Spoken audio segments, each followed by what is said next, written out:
Not looking like we're going to see a sunrise. I had a feeling it might be cloudy.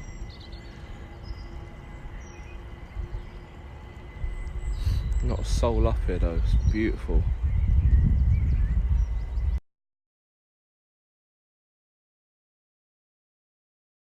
I think you'll go for a relapse because I think that's part of your growth. Yeah. And I've been through. I've been through a couple. Relapse, what do you mean though? Like, what So you'll get aligned. You'll get everything. Everything can start coming, and then everything can fall apart. And because you'll fall out of alignment. that doesn't have to necessarily mean it's something really bad's going to happen to me. Or Well, look at this. Like, I don't know, mate. Like, you know, listen, pain is growth. Pain is growth. You know.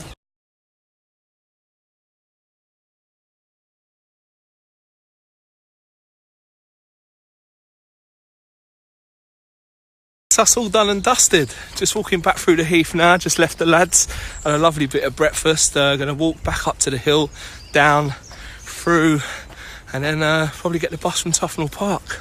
It's turned out into a right lovely day, man. Same as the universe works in mysterious ways, man. You put yourself out there and you attract like-minded people. First time in as far as I can remember to be able to talk about the stuff we did this morning, man. I really value that, and we want to put it into a podcast and we want to bring it out, man.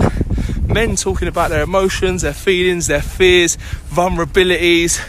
We've got two names and I want you lot to help us decide. One premise. So like we were walking around today, in fact we should have had a couple of lapel mics on, man, and just recorded today's chat and put that out, man, whilst the world sleeps. So we're thinking about setting up 2 cameras atop of Hampstead Heath whilst the sun rises, whilst the world sleeps, and see what happens, just to be talking about the stuff we were today. And the other one is to be in Sunrise Studios, self-love, bruv. Yeah.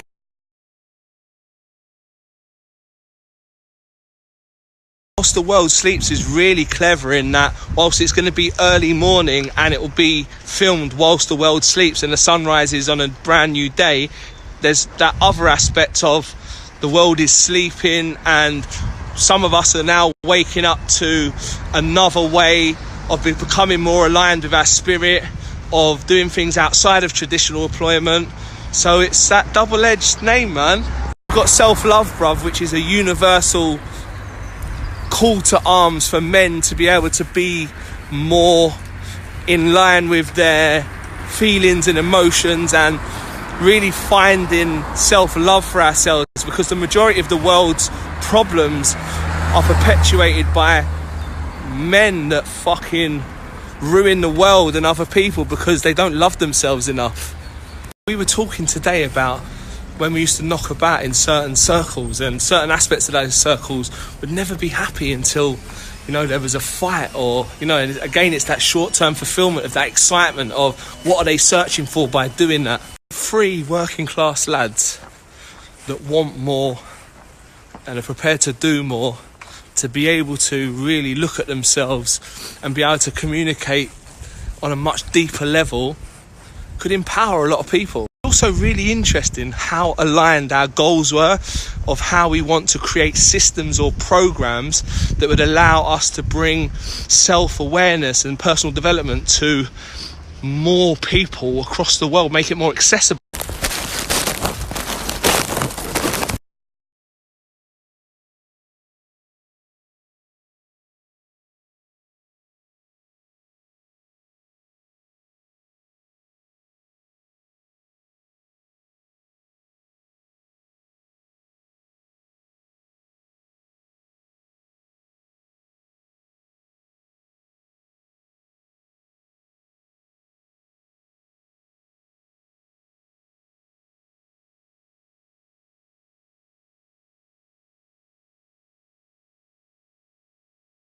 Poverty is passed on.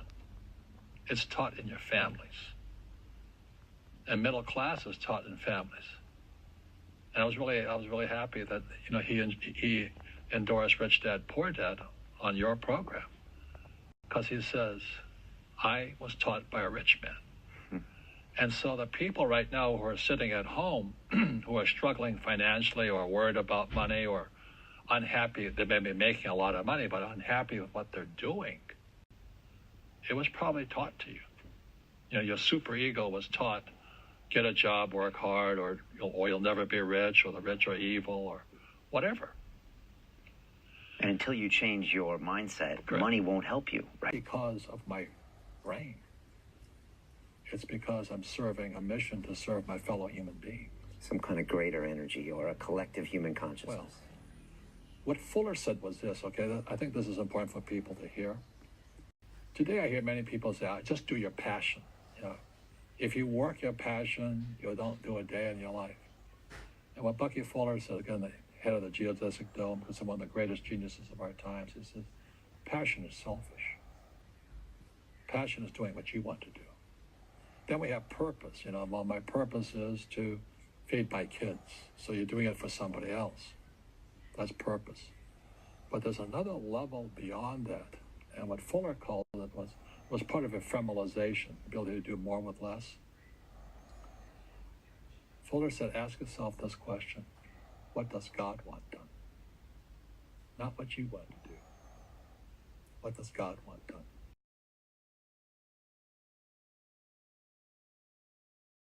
This is gold. You have to go and watch this. This is like one of them interviews, like, pow, like just mind-blowing stuff. If you haven't read Rich Dad Poor Dad already, go and check it out ASAP. We were talking about our purpose or our why, or why we're here. What is our purpose? How are we going to serve this morning? And mine is to bring personal development to more people, to make people more self-aware of their own bullshit. This guy pays zero tax through real estate. Him and Donald Trump. He says it's available in every single country as a business owner and if you've got real estate. Amazing. More and more and more is that Fuller said we're in the final examination as human beings.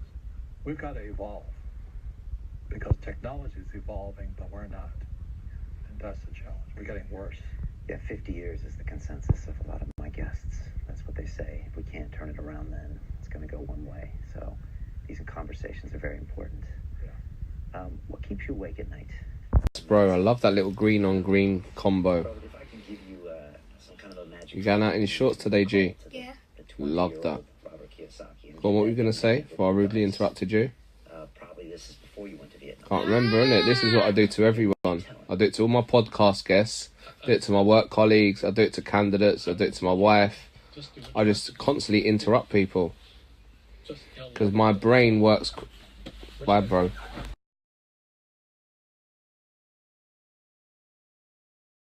Got a monopoly game board, so I would work for free and pick up cigarette butts and get hotels and restaurants, and I would.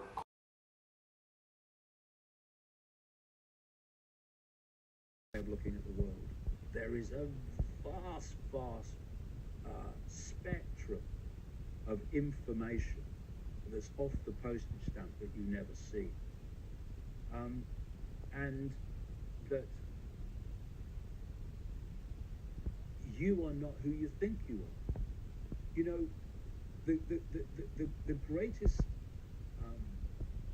of all suppressions is the suppression of knowledge of who we really are. Where I'm coming from is that what we are is a point of attention within infinite awareness. And that point of attention can be just a drop. And that point of attention will say, I'm Ethel, I work at the checkout, that's all I am. I've got no power. I just check out the stuff and go home. I've got no power, me. Everyone else has got the power. Point of attention with infinite awareness. Or you can expand your understanding and your perception and realize that you can be as much of this infinite awareness as you choose to expand into. And when you do that, your whole perception, the point from which you look at the world completely changes. You've gone from here, I don't understand it, it's all bewildering to me, and suddenly you don't see pixels anymore, you see pictures. You don't see strands, you see patterns. You can see how it all fits together. And the only difference between those 2 points of perception are, I am little me, I am all that is, has been, and ever can be, having that experience. What's everyone at with David Icke? Is he a lunatic or is he a genius? You decide.